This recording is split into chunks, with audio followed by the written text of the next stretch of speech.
Interesting is now, I mean, he brought in a cabinet of loyalists. They're not going to give him pushback, which you can say, you can say that's a good or a bad thing, right? Obama was more of a team of rivals guy, right? Like, get all the conflicting opinions in the room and let me hear them all, and then I'll make the decision. That's not Trump's kind of modus operandi. I mean, he's got a group of people that largely are going to endorse and cheer on his impulses.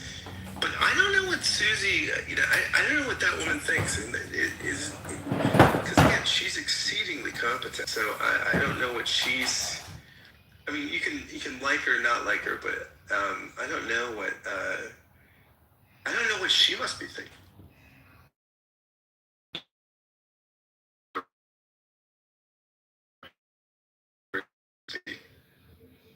Go ahead, Steve. Sorry. No,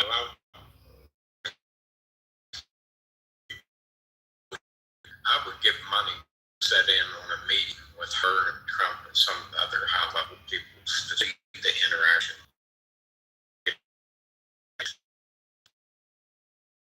Yeah. Oh, yeah. But Steve, wouldn't you have fired her after she gave those Vanity Fair interviews? I mean, how do you let that go? Yeah, I know. I'm sure I could have tolerated that at that level. That's just too corrosive at multiple levels.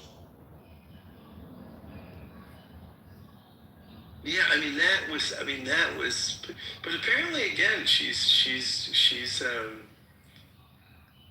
first female chief of staff in the history of the country. Very interesting. Yeah. Dawn says they seem to need each other. I can see both improving the VF feature there. They are team all press is good press. Oh yeah. All press is good press. That.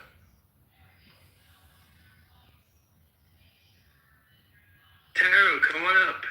Share some opinions.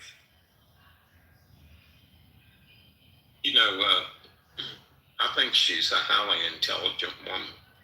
She seems a bit of an into politics. Seems like she wants to get in her little cave and not wander too far out, except like you're saying for that Vanity Fair. That seems almost strategic at some level, given her personality, Scott. Yeah, and maybe it's a strategic thing to let the country know that I'm not a blind loyalist and I'm a critical thinker and I'm in the position. I don't know, but I'm shocked he didn't fire her. And I don't think I'm a critical guy. If I was president, I would have fired her. Yeah, I agree. That'd been a bridge too far for me. I mean, you can do a lot of things. You can have nuances, but to go where she went and it was several months. It was not a one-time interview. That interview was given over several sittings, like on the phone and I think in person. I mean, this was several interviews. It was not a 40-minute phone call. It was multiple times that that's what shocked me. Yeah, I agree. It'd been a bridge too far for me. Whether you agree or disagree with, the direction to me, it's just too corrosive, Scott. It's too undermissive. Whether you think that she was being honest or not, I mean, that's just a bridge too far. Steve, let me ask you this. As a Republican, who do you fear in 2028? Who, if the Democrats, I mean, look, we're the worst political party in the world, but if you get our act together and nominate somebody that would be effective, who would you fear? Who would you fear as a Republican leading the ticket in 2028? Who do you think is the strongest candidate? Well, maybe not the strongest, but the person that I have a lot of fear of is Gavin Newsom. And for this reason, I don't think Gavin Newsom has some kind of base that he operates out of. I think he's so malleable that he's driven just by power and opportunity. Like there's no fundamental principle. I don't think with Newsom. Like I really believe this. This is my base belief on this thing. I don't think he has one, and I think a person like that doesn't have some kind of guiding north star of principle becomes very, very dangerous. But do you think he would be beatable? I mean, I know that ideologically he's probably the most repulsive to you, but do you think he would be the easiest to beat? I mean, do you think if Newsom gets on the ticket, or who do you think would be harder to beat than Newsom? I think Shapiro. I think he's a guy that can cross a lot of ideological lines because he presents himself as a moderate. What's the guy in Kentucky? The governor of Kentucky? Bashir. Yeah, Bashir or Shapiro types that can present to the people, maybe in this poll, Scott, that feel like they're just kind of worn out by all this upheaval they see going on, that they just want to pick someone they think is going to be stable. And I think Bashir or Shapiro represents that. I humbly submit that this country is not ready for a Jewish nominee for president, and neither will the Democratic Party put up a Jew. I humbly submit. Yeah, I think the anti-Israel, I'm with you, Caleb. I think the and there's not a bigger Zionist in these platforms than me, but I do think that Shapiro will have a tough time walking back his Zionism. I'm with you. Look, you don't need a Jewish president to take care of the interest of Jews or Israel, right? And it's completely unnecessary. It's bad optics, right? Israel's interests and the Jewish community's interests are going to be taken care of. There's absolutely no need. I don't think the Jewish lobby has anything to gain by having a Jewish president. It's bad optics, right?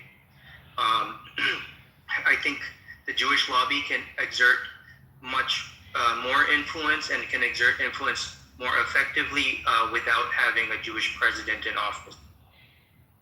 Yeah, the thing I was trying to get at, not so much the Jewish aspect to it, was the political safe spot for people.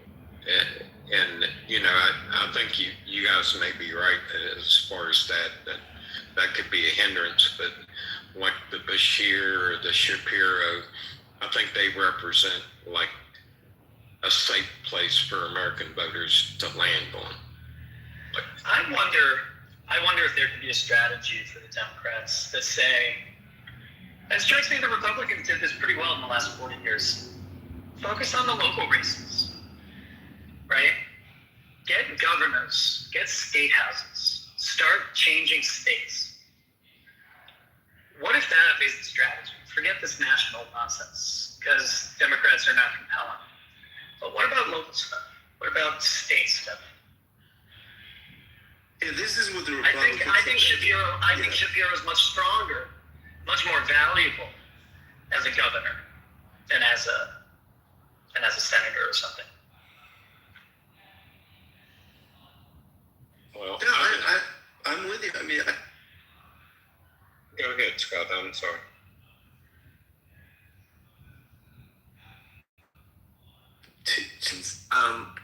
Judges and state houses, right? So Republicans have strategized on state houses appointees, right? Not just Supreme Court appointees, but like the Federal Society, grooming justices to get at all levels of the federal bench. And I think, I think you're right. I think for some reason, the Democrats, we are allergic to that sort of strategy. Well, we talked about local races and stuff like that. Now, I'm sure different areas, but like the area that I live in, some of the positions that, and I'm sure it's not all. I'm sure it's just the ones that get the press, but some of the national positions that some prominent Democrats have taken makes it very difficult for someone in areas like I live in to articulate themselves as a Bible already painted with a brush that's very damaging before they even start.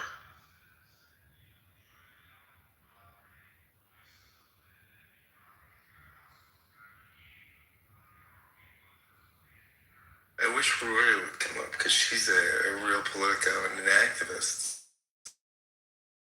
Share her thoughts. I'll tell you an interesting, political thought I had the other day that kind of surprised me.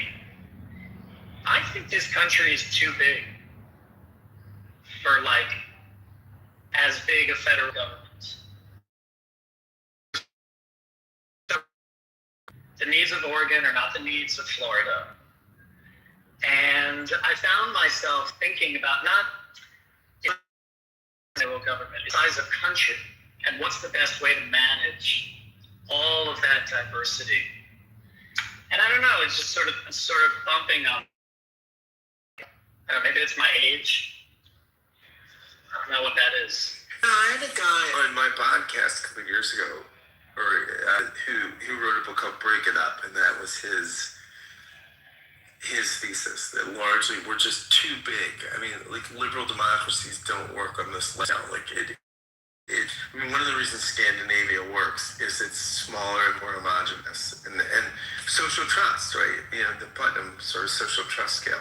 When you get this big and this diverse, social trust ebbs, and I think democracies function better when you have high levels of social trust. And so, you could break it up into 7 or 8 nation states. We could be much more like the European Union, and we could function and trade together and collaborate on that level as an economic whole. But we have that. We do have that in some measure, right? There's all kinds of interstate commerce and things, and a whole internal trade system, state to state, right?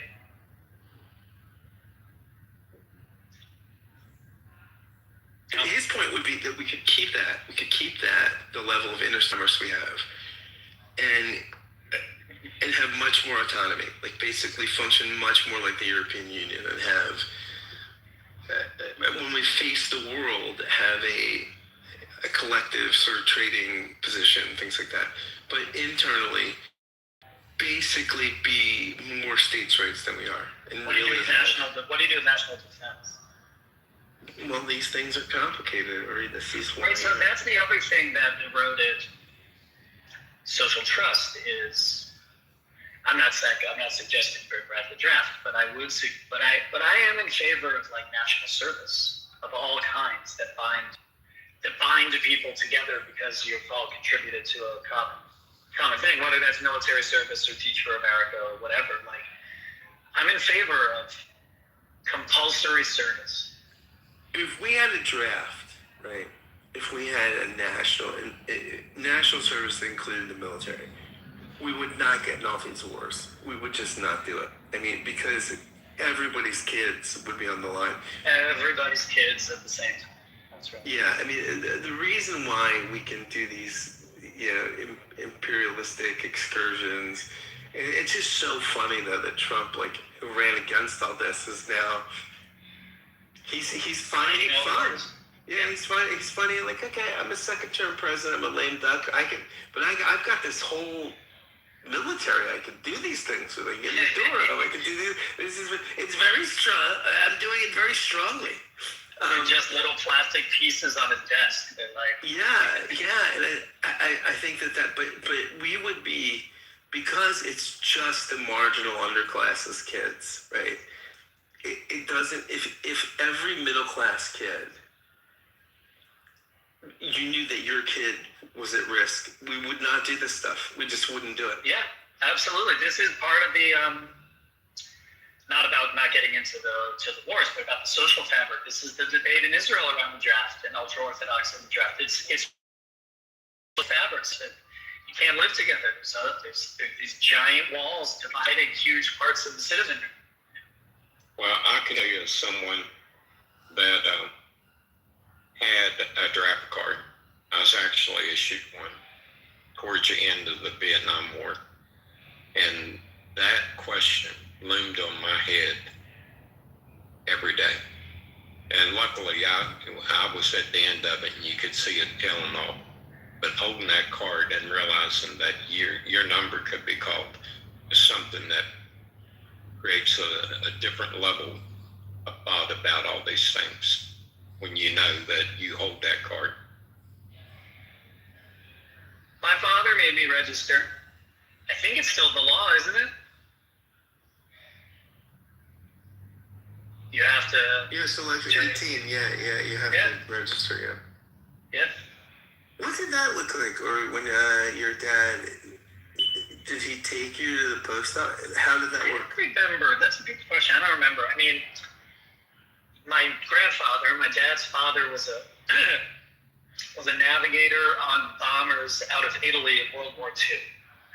And he said the following thing about why he joined the Air Force. He said, I figured you could kill more Nazis with a bomb than with a bullet. So that's why he joined the Air Force. And I think like that idea of service to America, being American and to do the things, that was a big idea for my grandfather and my dad. And I think he tried to have that be for me. So we did it. I don't know. It was probably just a piece of paper. We put it in the mail. I'm curious, where do you stand politically? I'm a Democrat. I'm probably best described as a Clinton Democrat. Okay. Yeah. I've never voted for a Republican. All right. Yeah. I tend to vote for Republican, but I think when people see me in decisions I make when it comes to local government, they consider me a very moderate Republican. So are you saying on spending, like you're not, but some kind of the decisions you make clearly would seem to not be that conservative? Well, one thing we had come up, Scott, was a liability issue with some contamination that one of our state's largest employers was involved in. And I was, to a man, the only person that brought their chemists and their engineers into the meeting and really grilled them. Everyone else was just willing to go along with them.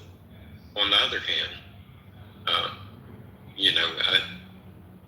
I tend to be conservative with the money that the town has to put them in good financial positions where they don't bankrupt and impose burdens on an older population.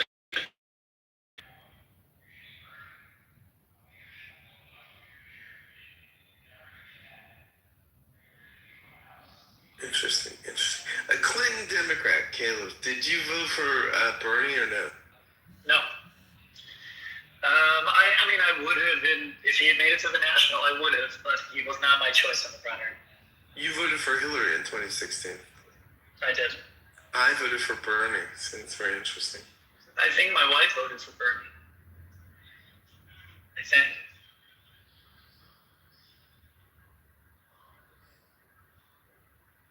Yeah, I found Bernie. In general, I think, Richard Rorty, in an interview, one of the great philosophers, he's dead now, but of our age, the interviewer was asking, what can philosophy do for the country, for the world? He said, well, I think philosophy could help most of the world become more like America, and America to become more like Scandinavia.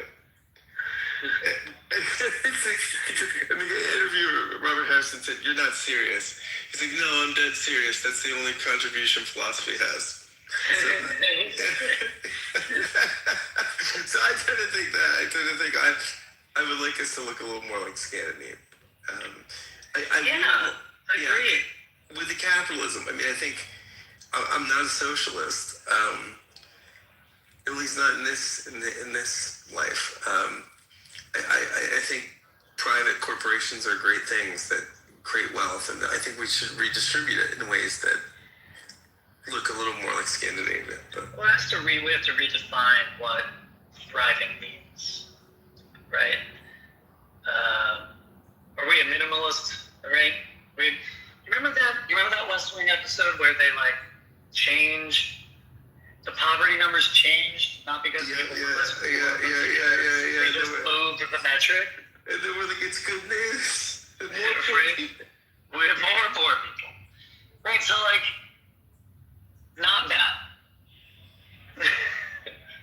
But you do have to tell a little bit of a different story about productivity and meaning in life and leisure time versus work time. You have to have a better story about that. Well, here's one of the things that people find contradiction in, I think, that they tend to lean one way or the other. One of the things I've had a real problem with is, we have a huge natural gas industry where I live. And I've brought this up to the legislature about how they work the workers and the amount of time that they can stay on the clock being unsafe. I don't see that as being unreasonable. But there's another component to the same industry, and I only found out about this because I was doing some subcontracting, that we was on a site one day, and we dropped on 100 ton or more of rock on this site, prepping the site for equipment to come in, getting it ready to construct stuff. And we had a guy there that found what can be no more than a couple of quarts of oil on the ground. And he's talking about removing all that 100 tons to compensate for this small little spill. And I told him, I said, if you want to correct it, there's a 5-gallon bucket, dig it up and put it in there. It's those two extremes in those two things that I always found a little disconcerting. You can have concerns about real issues that a corporation doing, like the hours that they work. Some of these guys, I think, creates a real safety issue. But you can say, on the other hand, while they're out there doing it, don't be so crazy that you inflict costs that makes them unprofitable. I don't see those two things as being something that you shouldn't be able to work through. But tend to fall one way or the other extremes on this, either let them go batshit crazy or you put a vice on them on every turn. I think there's a space in the middle that makes it workable.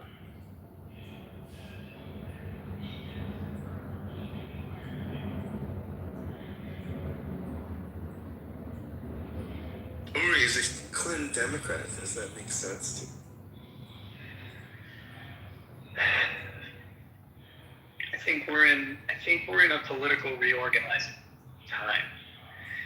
So yeah, it does make a little bit of sense. I think look, my politics these days are driven by it's $4 to fill up my gas. And I have, a house of 5 people and a dog. like life is expensive right now. We want to have a certain kind of life, right? So like I want the candidate who's talking about my stuff. I don't hear it. I don't hear it quite yet. I'm so disaffected, Scott. I'm so over it all. It's like whatever. Nobody's in control. I'm not in control anyway. Let me ask you something. What you just talked about your gas, do you have any thoughts about if we try and put too much regulation on the exploration of the supply side of that equation, that it can actually hurt what you're trying to achieve? Not to say that there shouldn't be any, but you have to work both sides, like I was talking about our natural gas industry. Yeah, you obviously have to work both sides, and I simultaneously also, think about alternative sources of energy and fuels. I don't think there's enough of that. I'm willing to have a mishmash of things, provided that that the greatest amount of people benefit. I guess that's really it. I'm open to all kinds of ideas to achieve that end. You're a pragmatist. Yeah, in some ways. I mean, I have my commitments to things I think are right and wrong and whatever, but yeah, I think outcomes really do matter. Yeah, we may be closer aligned than a lot of people might think. I like one thing that you probably never hear too much from someone that's painted as conservative. I think you're always going to have people within a society who have multiple reasons that's going to end up in a destitute place. I think societies should accommodate those people as a humanitarian thing. Try and get them to move forward, but when someone is destitute, I think as society should help. I think it should be controlled. I think that the objective should be a functioning group of people trying to contribute. But the idea that we're never going to have this class of people that doesn't need our help, and at the same time, I think you have to have an economy that's not constrained so much that it can't generate the revenue that it requires people. I don't know if that makes any sense. Yeah, that makes sense. Alistair, I'd like to say something about this. Let me know when you're... Yeah, I think that makes sense. I think part of what I think you're talking about is developing a national ethic around the idea. If there's always going to be destitute people, and I agree with you, there will be. What is our responsibility to them, and how do we effectuate that? Right? Private industry can do a lot. Nonprofits and these kinds of things. Government can do some too. Yes, Alistair.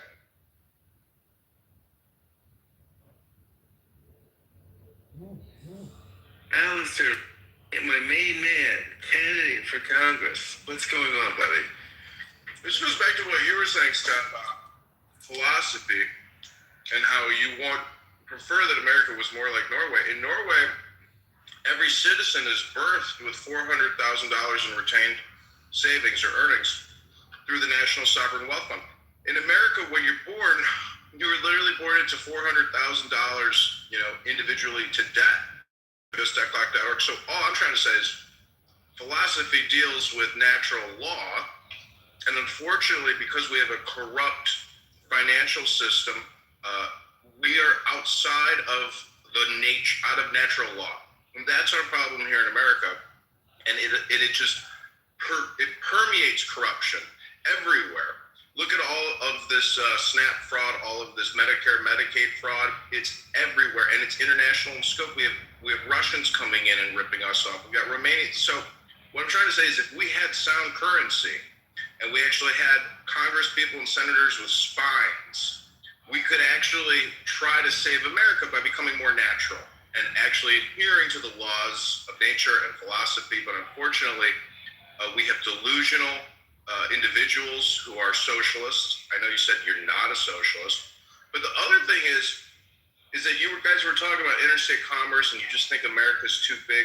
I looked it up. There's, what was it, like 250 countries across the earth and 40 sovereign countries with monarchs. And that's a global community. And so I'm just trying to say, in some ways, it is one community. And if you look at the communist model versus the capitalist model, it's either 5,000 corporations or one corporation. But the whole thing rests on sound money. And until we actually can peg our currency, we're fucked. And what I'm trying to say is we need politicians who can eliminate debt with the stroke of a wand, because it was created with a pen. A lot of people who hold our debt overseas, they don't know that we're gonna fuck them. They just don't know that yet. But politically, we will, and we have to save America. There we go. Amazing. Kennedy, how is the campaign going? It's good. I'm running for mayor of Chicago. I was removed from the ballot for Congress. And the interesting thing is I don't expect that I'll win. But the fun thing about politics is, as a candidate, you can speak publicly. And the other thing is, when it comes down to the petitions, I can challenge the mayor who's going to run again. To me, that's the most exciting thing, is that I get to help manipulate the system because I have the experience. And when you challenge petitions, as they accused me of fraud, well, guess what I can do as a candidate? I can actually challenge and request that the Chicago Board of Elections perform a full audit. And I am present at that audit, and I'm the one challenging. So if the mayor or other candidates try to fuck with the system by submitting illegitimate signatures, well, guess who saves the city? John Kitover. I can remove candidates from the ballot. That's a big power as a know-nothing candidate. So I know how the game works, and I love playing it. I love it. I love that you're doing it, buddy. I love that you're doing it. I think you're a little bit of a wacko, but I like that you're, exercising your agent for the people.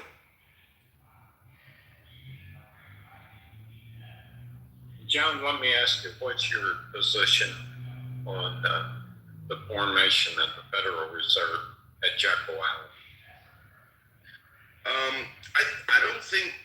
I don't know. To tell you the truth, it's like, I think there's not a speck of dust out of place in the whole universe. So it's possible that all this growth, though artificial, is a great thing because of the unnaturalness of unsound currency.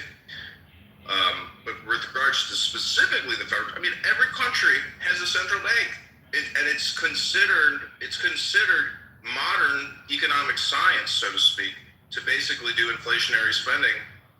But you can go to Zimbabwe and look at the $100 trillion Zimbabwe notes. We are still so far ahead of Zimbabwe in terms of inflationary problems, but also we're in that digital database era where it's more about control and less about equality or freedom or fairness of currency. It is becoming a big brother type of fascist state, subversively, subconsciously, digitally. And we know from our founding fathers that this type of behavior is against philosophy, against the law. And that's what I'm saying. Philosophy is that fucking important. I read Marcus Aurelius' Meditations, and I recorded myself reading it. And when I go on a power walk, I listen to it, and I'm like, this is fucking brilliant. How the fuck are we so as a culture? You can go to any bang room in this clown house right now, and honestly, it's a fallen society. It's a failed society. And if you think Norway is the model, at some point I'm moving to Norway, and I'm hooking up with a chick that's got $500,000 in the bank, and I'm having a baby in Norway.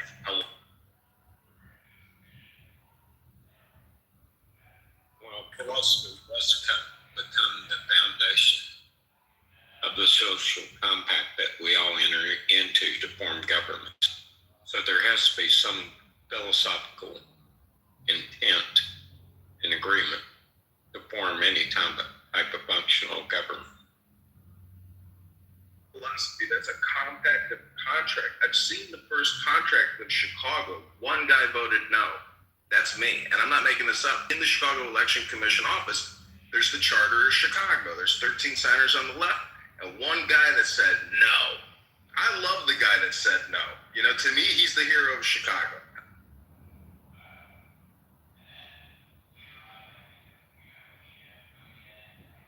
John, you're the hero of Chicago, buddy. This is interesting, Scott. Well, see, I try not to be boring. I'm not an ideologue. I mean, I try to have conversations that are stimulating. And so we get a rabbi on the stage, which is fantastic. Gary Baumgarten, yesterday, I created a new Clubhouse account called Earth Day, and he kicked me from the room and blocked me. So if you're putting together a Clubhouse room, but you're so paranoid that somebody just randomly decided to download Clubhouse, install it, and come to your room, and you kick them, like, that's fucking paranoia. I know he's trying to target me, but how the fuck could his intuition possibly tell him that my new burner account was me? So that's, like, to me, neurotic behavior. And that's, like, to me, like he's trying to cover his ass from being recorded and putting on anti-American hate rooms. It's just my opinion, of course. I'm just saying that some people, you know, let it go. Like, you're not going to take any of this with you to the grave. And this is all actually just an experience. But, like, that's not capitalistic to kick other people who are trying to create and be productive in conjunction with what you consider creative and productive. So, again, I think it all goes back to philosophy. And I got a picture of the Buddha in my bathroom and on it says, let it go. You know, too many people need to learn to just let it go, and that'll solve all their conflict. Good day, guys. This Trump bloke, right? Haven't heard much about the fucking bloke, but the things that I have heard, they're pretty bad, you know? So, what do we think about that? Are you English? Yeah, I am English, mate. Could you repeat what you just said so I'll make sure I heard it right? Just things about, like, Trump and that, mate. Like, the things that I've heard, he's not a very good bloke, so what's the go there?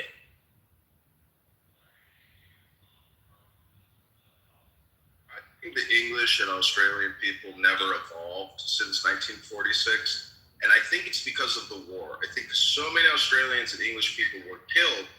They have the lowest genetic intelligence of most populations. And I think Kekas, your evidence to suggest that my theory could be accurate. Oi, Yankee fuck. Fucking you are the dumb cunts that voted Trump in that started this bullshit war. Fucking you want to shut your cunt before I come around there and fucking sort you out right now, you fucking stupid cunt. Smoking shit on Australia, this is a fucking beautiful country. We are way more evolved than any of you fucking dogs. And I fucking hope you cunts all burn in hell, you fucking filthy maggots. That's pretty good. Let me ask you a question though. Seriously, do you think that you guys have any kind of social problem with immigration over there? I've been seeing a lot of disturbing things, and how, like, if you post certain things on social media, you can be put in jail and stuff. Is that a problem where you live? Oh yeah, mate, it's a massive problem. In Australia, I will admit, we have a fucking government that's trying to control us all. It's a fucking bullshit situation, to be honest. But fucking, yeah, it's a pretty fucking beautiful country, and to say that we are fucking slower and fucking less evolved than the rest of you is pretty fucking disrespectful, if you ask me, mate. And I don't. It's a theory. It's a scientific theory of World War II and the 60 million that died in World War II. It's just a theory that a tremendous amount of human intelligence was wiped out, And thus we get individuals like yourself that can barely transparently say a sentence and use ad hominem, not stop. Alright. Have you ever heard like what an Aboriginal person sounds like a nigger? Have you ever heard a nigger before? Again, I'm just trying to say that I think you. Hey, you dickhead cunt! What you talking about, you Jesus? I'll come round there and I'll blow your fucking head off. Eh? No use of the N-word in the room. Use the N-word. Some people get what they deserve. I'm just saying. He had to be removed. He had to be removed. Well, proved our point. I proved my point. I do actually believe that one of the reasons why Britain or England has allowed themselves to be completely invaded by Muslim hordes is because so many of their men were wiped out in World War II. World War II is the greatest tragedy, in human history, I think. I can't think of anything more insane that Europe literally just self-destructed in absolute anger and chaos, extremism. And the funniest thing is I'm going to create a movie. It's going to be called Hitler the Schmuck. And there's this film called The Dictator where it's like all this World War II archival footage that Adolf Hitler was like recording of himself in like the same way that a social media influencer does today. And I'm just saying that like his intelligence just wasn't there. And there's a reason why he did what he did. And it's, it's just so tragic. You see all these videos of people that were wiped out in the war and you just wonder, where was the intelligence? It just wasn't there. The awareness wasn't there. The philosophy was not there. What do you mean the philosophy was not there? Of course it was there. It wasn't there. You can see it in the videos that Hitler even shot of himself. The guy was basically high on codeine and creating Instagram videos with films and then distributing them in movie theaters. That's what the guy spent many years doing. That's not leadership. That's what many politicians are doing today. And they're not leading. They're not actually trying to do good things for their voters. They're just creating campaign videos for the next campaign. And it's all propaganda. And nobody tells the truth. Because in my opinion, most people can't even tell the truth because they don't even know the truth. Well, part of the problems in my experience is that the electorate wants to be told things that they should inherently know are untrue. They want to make politicians Santa Claus. They don't want to be adult when they come to considering the issues and the real truth behind the issues and what it's going to take to solve the issues. They want the easy way, and they want the politicians to facilitate it.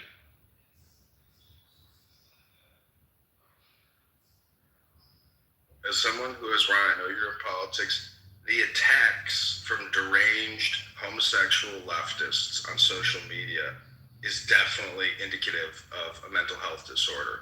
And these are like vicious, violent, disgusting comments that many gay men and other socialists make on social media.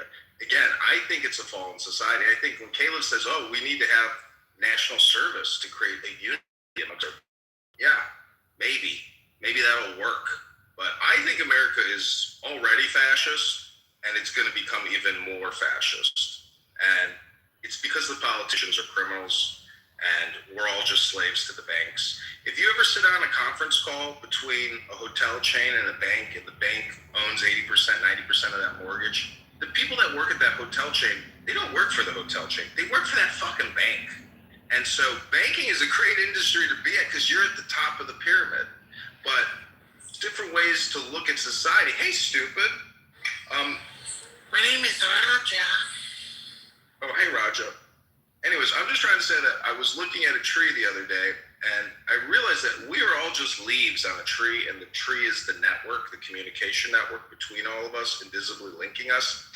And this is why I am very anti-Muslim, because when you study Mohammedan law, they created an in-group in the year 660.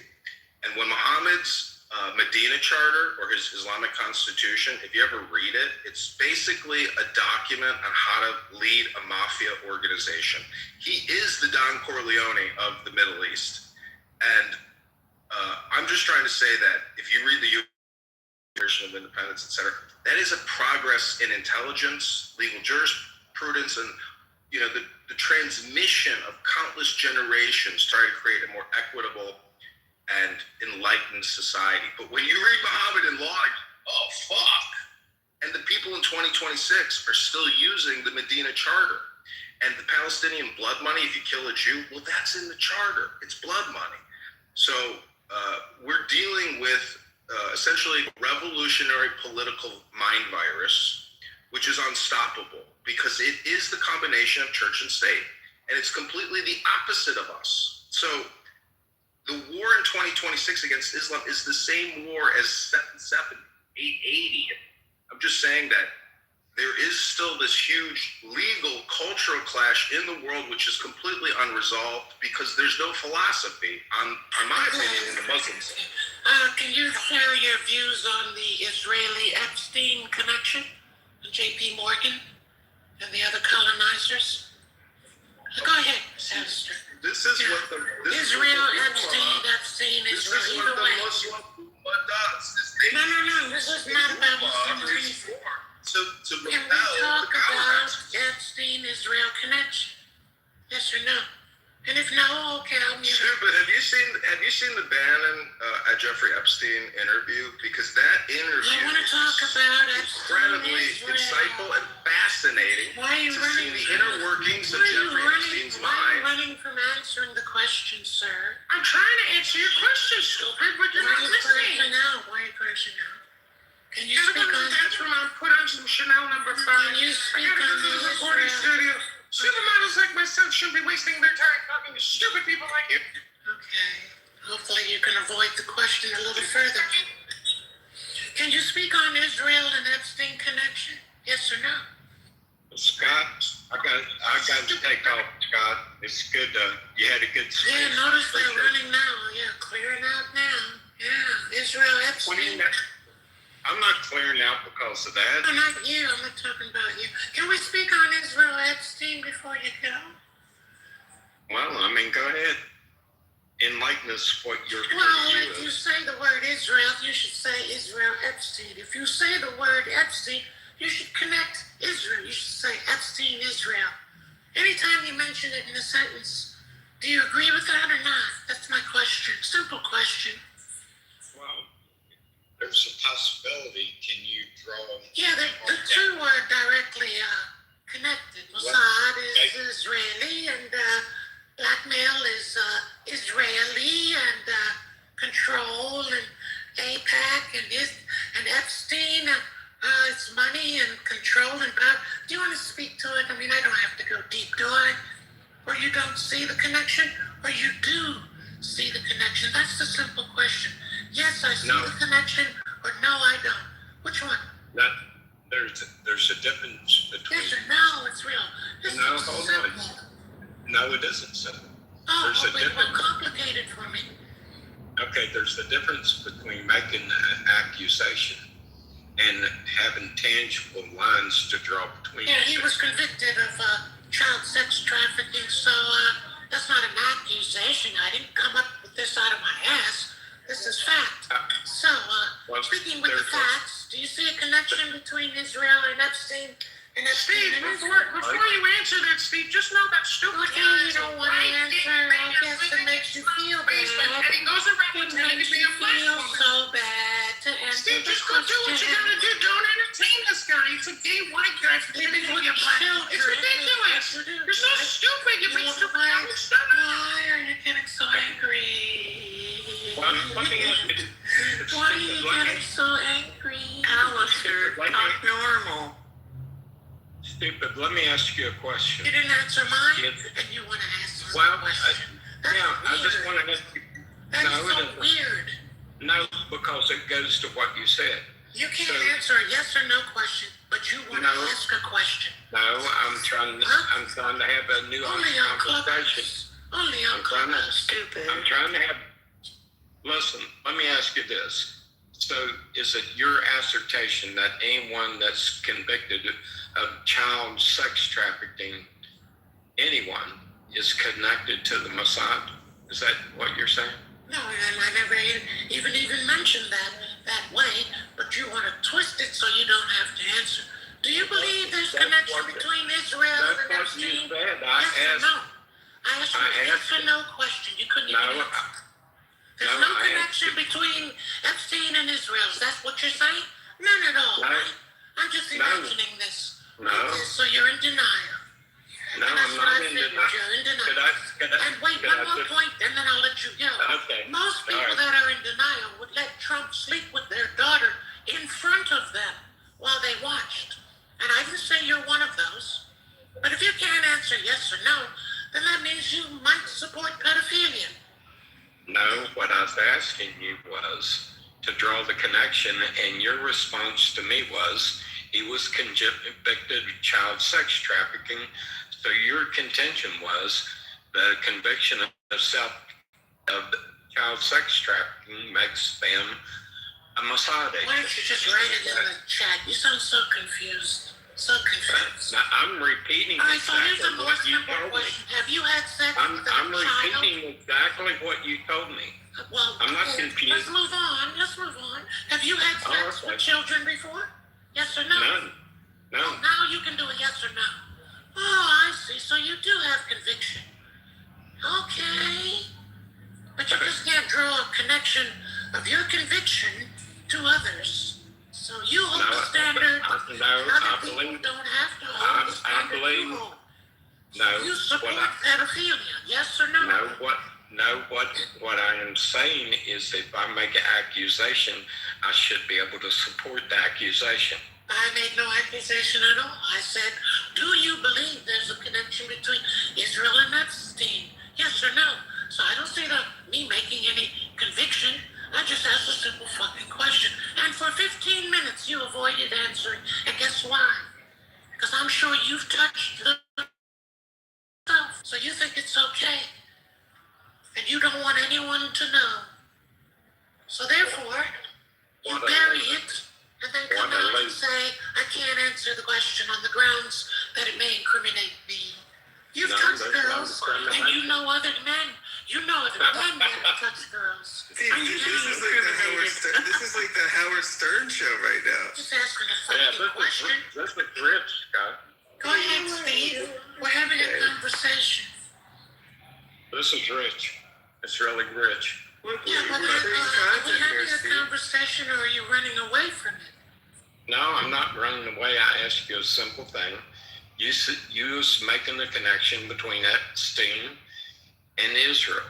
Well, let me make it easier for you. Howard Lutnick pulled up to Epstein with his kids and his wife and said, I went for dinner, but I don't even know why. Do you find that weird, or do you find it strange, or do you find it Israel? Is this the Howard Stern show? It's a question. Is it professional? Is it Israeli? Is that It's becoming unprofessional. I've got to go. I can't stand to listen to this nonsense. Have a nice day, everybody. Bye. Bye, Stupid. Bye, Joe. Bye, Scott. Bye, Caleb. Bye, Steve. Bye, everybody. Bye. Leave quietly, stupid ass. It didn't say, I don't see yours doing any tricks. Scott, like I was saying earlier, I enjoyed Steve, the are space. you running from the conversation? Don't go to Steve. I'm not running from anything. I asked you multiple times, and you just keep going in circles. Yeah, but you're a grown-ass man. Do you I sleep see with no little point girls? in continuing. I see no point in going in circles with something. Do you support men that sleep with little girls? Let's make Well, this. absolutely not. What do you mean, absolutely not? Why not? Why not? Because it's immoral. Oh, immoral. Okay, now we enter a new dimension. Morality. No, it's called philosophy. Is so fitting. You need to learn philosophy before you start teaching Most morality. politicians, in the face of a negative allegation, would resign. So morality makes them do that. For example, if a politician were accused of money laundering, they would just define morality. Do you feel if a politician is accused of pedophilia that morality should kick in and they say, in the face of these allegations, I hereby resign due to morality? Do you think that way, Steve, or you We think should different? hang them by their balls. Yeah, by their balls. Steve, go ahead. No, Go ahead. I think no one should resign because of an allegation. If there's an allegation followed with proof, then yes. But I can accuse anyone of anything without some kind of tangible evidence. All this is an allegation. Right. Okay, thank you so much, Steve. Thank you so much, Steve. It's given me so much. Let me ask you a question. Hold on, let me Make you the president of the United States, stupid. What are the top 3 things you would do for we the people? Go ahead and tell us, stupid. Can I digest what Steve just told me? Give me a break. I'm not that smart. Hold on, Steve. It's 10 a.m. You digested 3 hours ago. Shut up. Steve, that was so heavy and deep. Let me digest that. Hold on. I just want to know, do you think that Trump would hire stupid in his administration? No. Because transgenderism is over. And the fact that Dr. Levine was the head as the Surgeon General is just still to me so revolting because that is so bizarre and weird. He up as a woman, whether he's in the Navy, the Air Force, the Army, or the Marines, and he demands everyone call him ma'am, and now he starts, anyways, we don't need to support any details about life of a transsexual man. Steve, Grindr is sponsoring the Republican Correspondence Dinner, and Grindr represents male cock. It's just a marketing Do campaign, you support stupid. that, Steve? Do you support male cock? Yes or no? Another yes or no question. What are you talking about, stupid? Grindr is sponsoring the Republican press. Don't use Grindr, stupid. I heard that. Just saying, they're all gay. Steve, are you gay? Maybe Steve is gay. You're hilarious. You're very Be careful on hilarious. Grindr. This is hilarious. Steve, are you on Grindr? And maybe that's why you don't feel anything is wrong.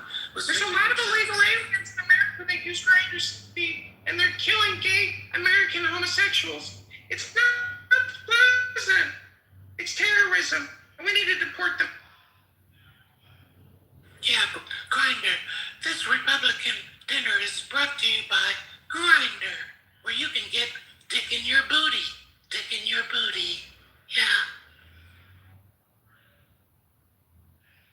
Wow, this got very exciting. This is a very exciting room. It's like the Howard Stern show, Scott. You're like the new Howard Stern at Clubhouse. I love this for... It is interesting that Grindr, the CEO of Grindr, is a Republican, and they are. There are a lot Prove of that, Republicans. Scott. Prove it. Oh yeah, no, it's I That's can show you public the article. information. Yeah, it's public information, Joe. He's. I know, I'm asking. Where did you find it? It was on Politico. Oh, So not Grindr. Politico. Hey, Scott, but you can immediately extrapolate from that anyone that voted Republican is down with the Grindr app. That's a clear line that you can extrapolate, right? Why does it always crash when they have Republican events, though? That's kind of weird and coincidental. Wow. So I'm changing the pinned item to this. So, Steve, how do you feel about dick in the booty? You never answered my question.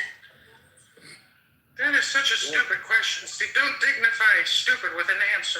Yeah, don't answer. God, it's just a fucking question. The dumbass question. Wasting your Well, I just said I was smart. I never said that. It sounds So like Joe, there's the link to the stuff about Grindr and the Republican Party. Political rise. Pause. I see what you did there. Yeah. Rise. Get it? Cock rise. Why did you change your name from Point to Stupid? Is it because you felt you wanted to truly express your inner self as a stupid? Well, I'll give you an example. example, now, underneath my PTR actually is what I think you are, which is a stupid bozo. But rather than say that, I just wrote it underneath the PTR so you can catch the hint yourself. But because it went over your head, it proves two things. One, you're a stupid bozo, and two, you're low IQ. At the same damn time. At the same damn As soon as time. you said LGBTQ, I checked out. All my peers checked out. A lot of people will check out. I hope that answers your question, Alistair, or whatever your name is. Stupid bozo. I didn't really realize that you were mocking me. Yeah, you are actually the stupid bozo. Yeah, you are I think actually you're also the probably stupid the bozo. gay Republicans that use Grindr stupid. We appreciate it. Okay, you're welcome. But actually, you're the stupid bozo, not me. My name is Raja from Pakistan. Yeah. And I'm going to open the Strait of Hormuz. I saw a PTR earlier today of Wiz Khalifa, or that big fat guy who never talks about free Palestine, even though everybody says he should. That's DJ Khaled. DJ Khaled. Yeah. That's DJ Khaled. Yeah, he's I gay. thought DJ Khaled stuck his fat ass. No, he's on Grindr. I think he stuck the war. Is that true? No, he's on Grindr. He's gay. He's gay. I heard also Kanye West is gay, Barack Hussein Obama's gay, Bill Clinton is gay, and even Trump is gay. That to me was the most shocking revelation. Okay, guess who And else? all these people that hate Donald Trump don't even know he's gay. Yeah, but what If they about... knew he was gay, they wouldn't even hate him. Like 50% of the left would all of a sudden like Donald What Trump. about If they knew he was actually gay. And he's What not about predicting Scott? everybody. What Isn't about that Scott stupid? Bessent? Oh my God, you're such a stupid bozo. Stop with your bullshit, stupid. What about Scott Bessent? He's gay too. Yeah. A gay treasury. He's one of the richest gays in the world, which is so exciting for the gay community. I heard he has a Grindr account under the name Carlos Danger in an homage to Anthony Weiner. Yeah, he's on It's an Grindr. homage. He's on You know what Grindr. an homage means, stupid? Yeah, Scott Bessent is on Grindr too, yeah. French, stupid? My favorite French word is presence. And if you translate it into French, it sounds like puissance. Yeah, but Scott Bessent said Such he's going to put the gay presence, flag on the money. Scott Bessent said he's going to put the gay flag on the money. Remember, he runs the treasury, so he can print it with I the gay know. flag on it. They're coming out with a Donald Trump gold coin. Did you see that? Everybody's going to want to own one. It's going to be the greatest one. Yeah, I bought it in advance. No. You bought the Trump gold coin? Yeah, a long Oh, time ago. Yeah. it's even better than Bitcoin. Everybody's going to want to own one. Scott, you should start shooting commercials in your Trump voice for the Trump gold coin, because he's basically doing what Muammar Gaddafi did. Why do you talk like He's going to that? get all of us out of the petrodollar Why do you and the talk fake like Federal that? Reserve inflationary dollars. No, Get us all the Trump gold coins. The currency's going to become Trump gold coins, everybody. Hooray! Why does he even talk like that? What's wrong with him? What's wrong with you, sir? I am you and you are me, stupid. No, you. Obviously, you want to be me. You're just a stupid bozo point. But not You everybody can can. live in your mom's basement, weigh 400 pounds, Not you everybody can come along. You've never been on TV and you're not a supermodel. Oh, you're jealous because I'm on TV. Okay. Now I get it.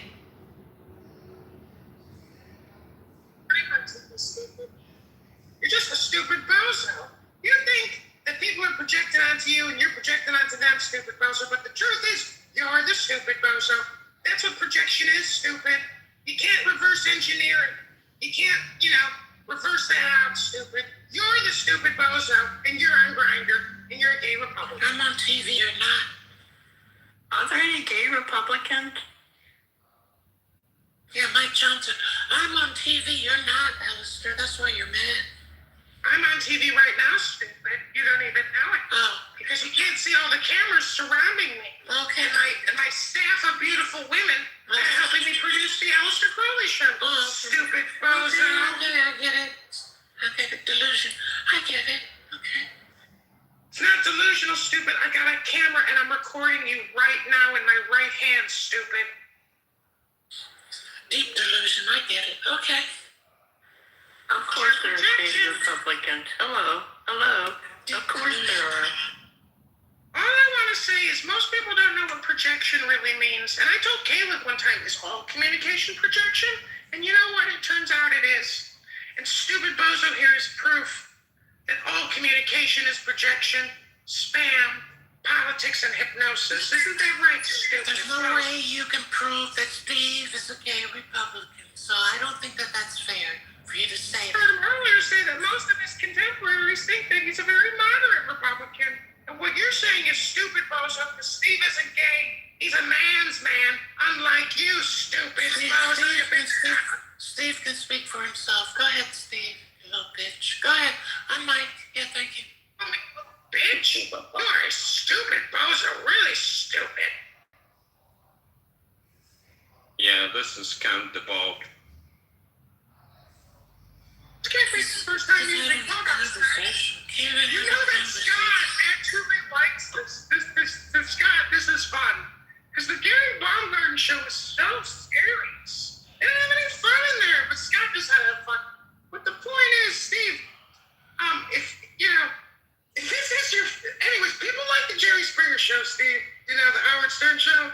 That's just basically what this is. There's a lot of people on here that are basically Jerry Springer. I hate Jerry Springer. Mayor of Cincinnati was the best mayor Cincinnati ever had. Doesn't change that I hate him. Or I don't like him. I don't hate too much. Why?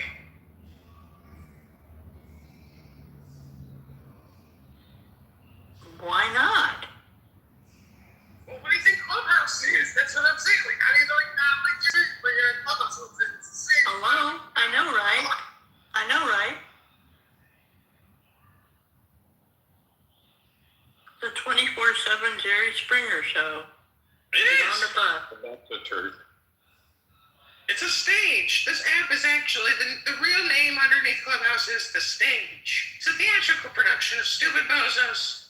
Just can't, stop spamming each other with their stupid bozo thoughts. Hello? I think Jerry Springer was decent in the beginning, Leanne. I don't know what happened to most of our leaders in those TV shows. I think they went amok. I think they're just chasing ratings. Yeah, that too. Of course that. Or they wouldn't survive.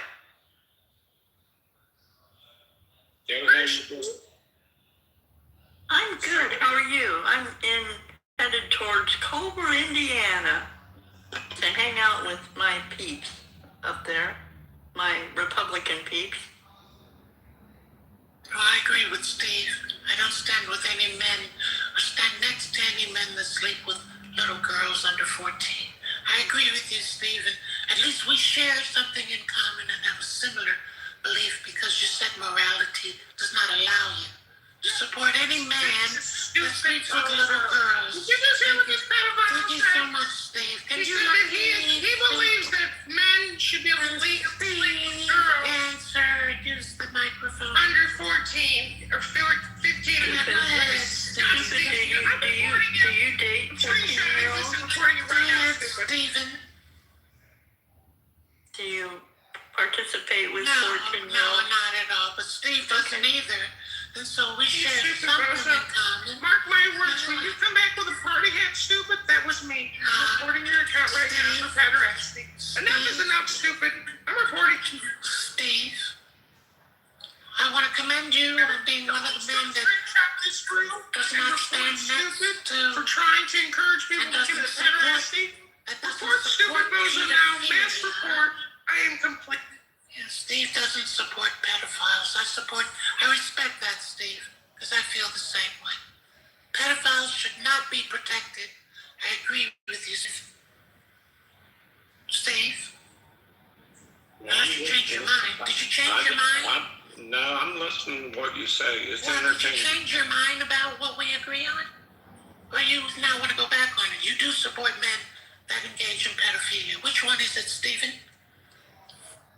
I don't have to be redundant. Okay, so you're on the fence. Okay, that's what I figured. You just pulled shit out of your ass.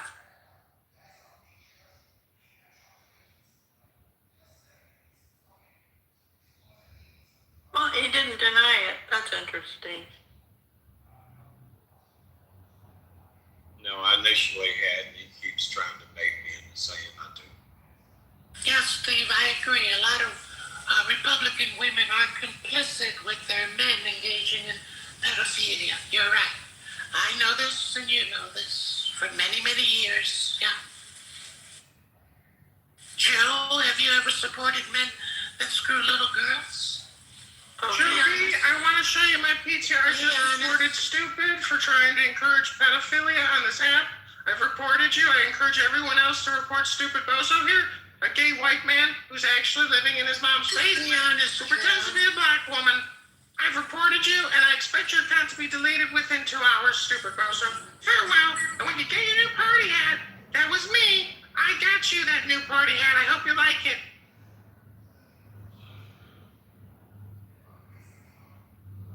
Joe, answer the question. Do you support men who engage in pedophilia? no, of course not. I'm a Christian.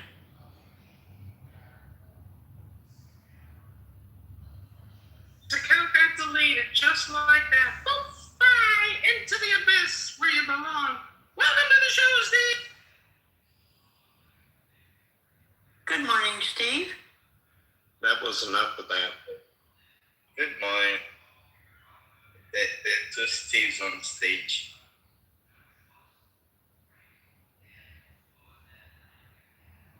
How you doing, Steve?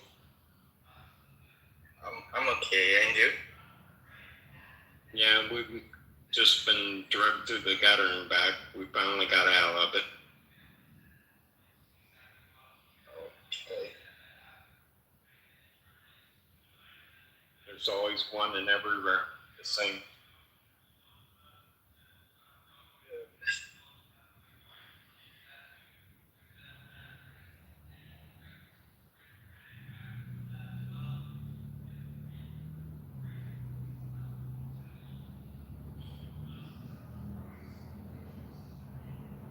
You know, Scott had earlier started the room talking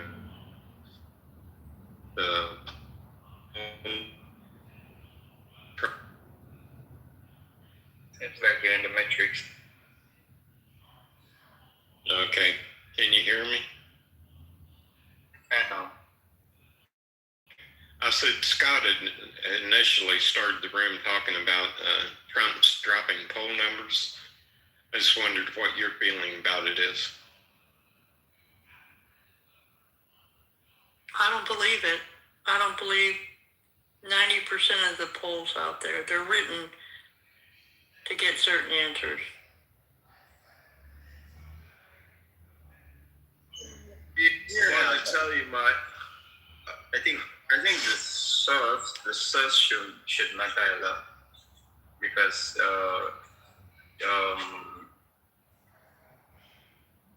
I think the source should matter a lot. So I've not checked it out myself anyways because I've been busy all day.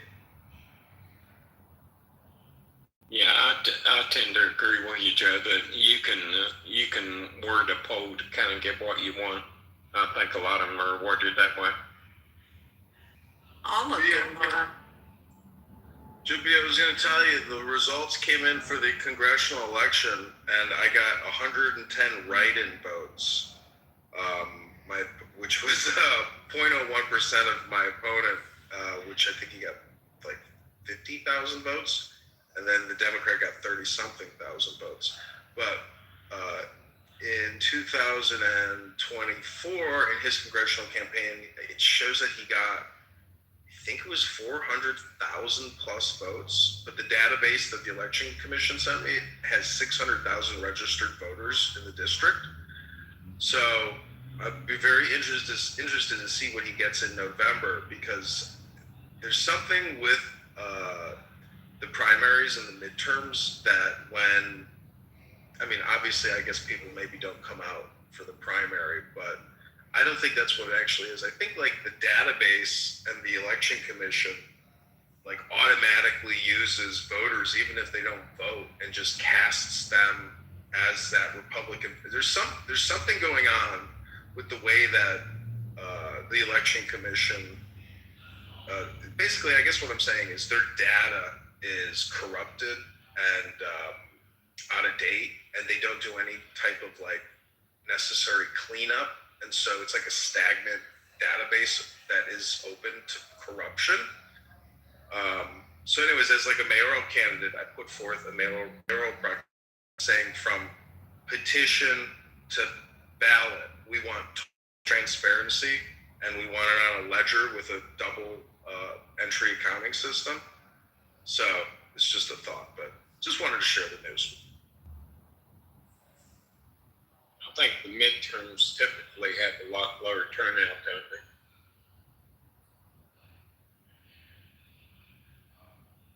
I think the midterms have the higher turnout, right? And the primary has the lower turnout. That's what I've witnessed, but maybe I got the words inverse there.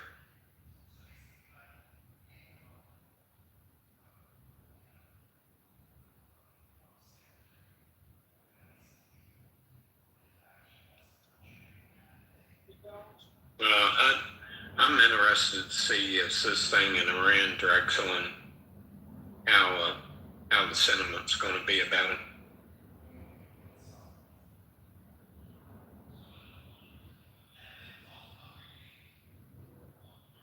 Everything, the whole Democratic Party messaging is just to attack Trump and then cushion that with their woke agenda in lighter terms. But the whole thing is to completely focus all attention on Orange Man bad. That's all they got. They don't have solutions. And that's the thing about politics and communication and hypnosis is, unfortunately, it has been proven time and time again to work. And that's why America, and it's just a tragedy and an irony that the people who want change and believe that they're voting for it are contradictorily actually voting against themselves because they're being hypnotized by this mediocre and inferior messaging, which works because they believe that they are the opposite and they are the resistance, and therefore that type of messaging for this demographic works over and over and over and over again. It's just Boy Who Cried Wolf, but the tragedy of Boy Who Cried Wolf is it just works every single time. Hello? Well, that's kind of true, because I've seen simple messaging, if it's tuned to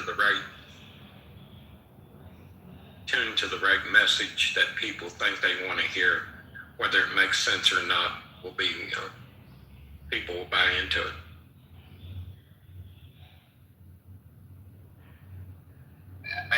I think that's how like you tend to lose your voice because it gets to a stage where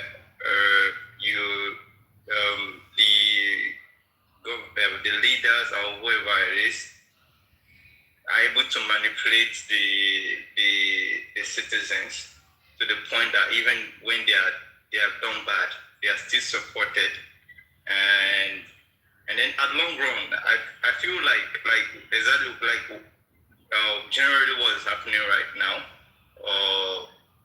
If the people are not standing by what's good for them, if they are doing things based on emotions and don't stand by truth always, it gets to a point where I feel they might lose their voice, and then parties like the Democrats gets to do whatever they want because they feel they are in control of the people.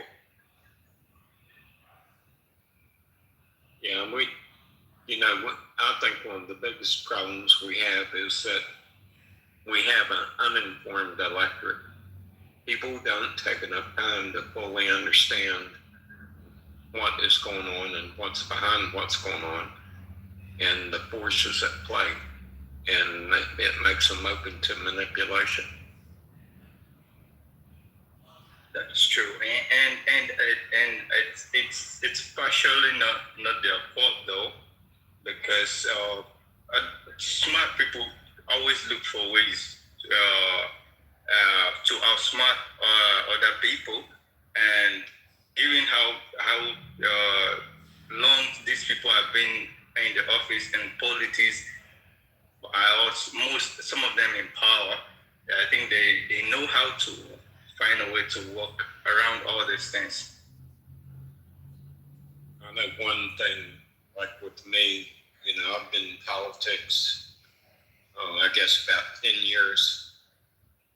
And one of the things that has helped me long term is people may not always agree with conclusions I come to. But after so many years, they know that I'm not trying to tell them something that I don't believe to be accurate, even if it's not what they want to hear. That they'll get accurate information from me, and they can draw different conclusions. But I'm going to tell them the truth about what I say. Yeah, that's true. And most of the time, they get it wrong. And I feel like a country like America, given the level of corruption, I don't feel like I don't think it'll be easy for anyone to actually come and do something tangible without a fight.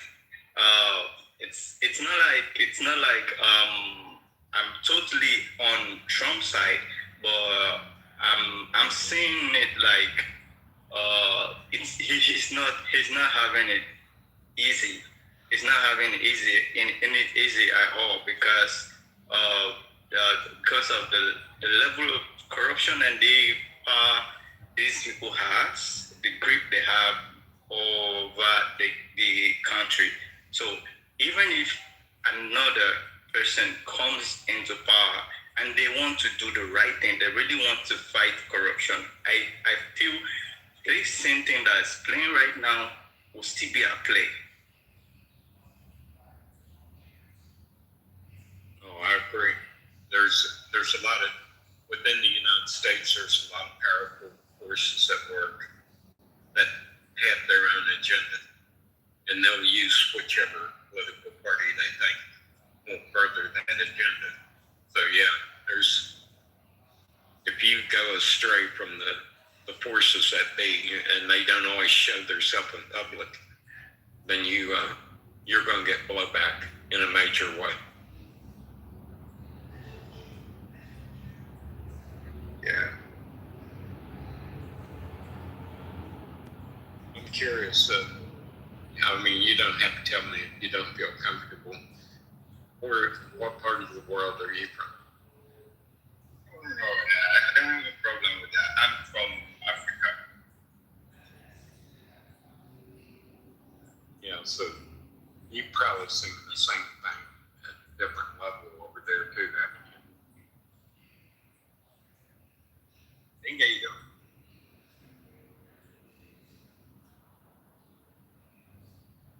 Yeah, so it's kind of universal. You have political and you have financial power structures that work hand in glove to determine where you're going to go as a people. Yeah, it is.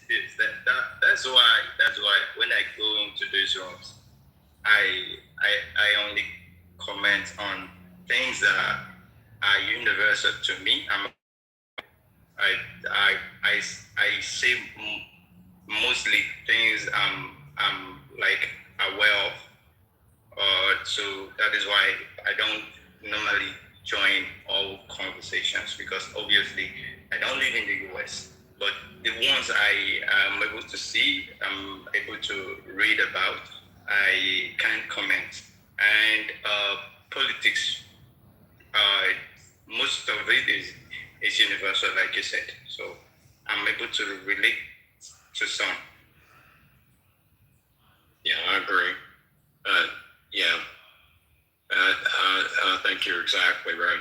And the problem with a lot of Clubhouse, I think, is this: is people want to push.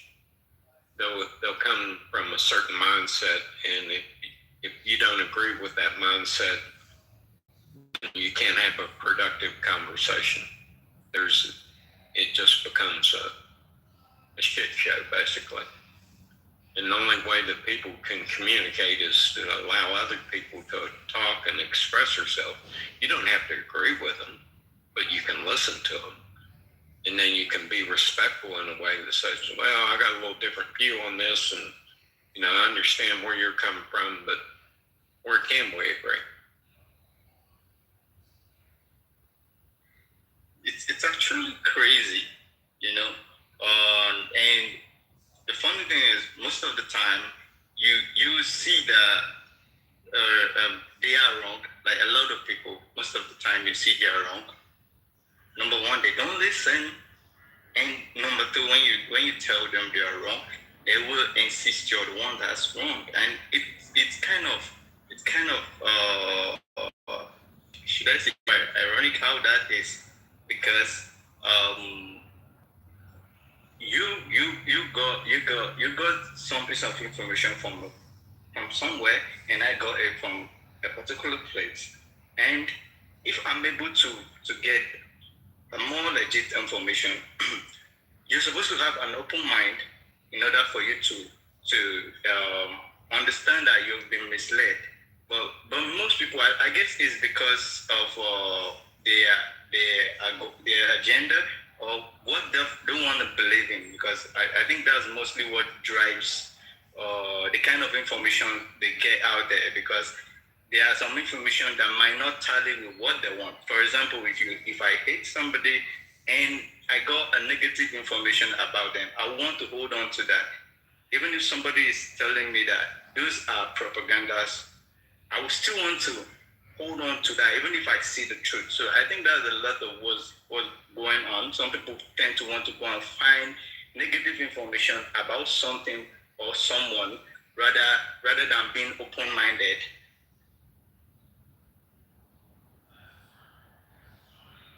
Yeah, I mean, it's like Scott that just showed back up in the room. Me and Scott have kind of different political belief systems, but we can have a conversation, and we can talk about what we think's right and wrong without trying to denigrate the other person. And that's the only way you're going to have any meaningful conversation, in my opinion. Yes. That's the best way to also, learn from one another.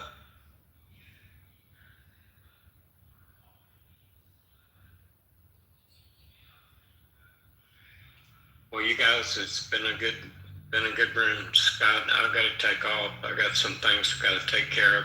All right, buddy. Yeah, I enjoyed it, except for when that one person came in here. That was kind of off the wall. Steve, it was good talking to you. I'm gonna end the room. Yeah, Steve, I hope you have a good day. It's good seeing you in the room. Yeah, Scott, you too. You have a good day. I enjoyed it.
the heavy implications because he's so egotistical. Is Jonathan Swan, just in case you Jonathan Swan, thank you, yeah.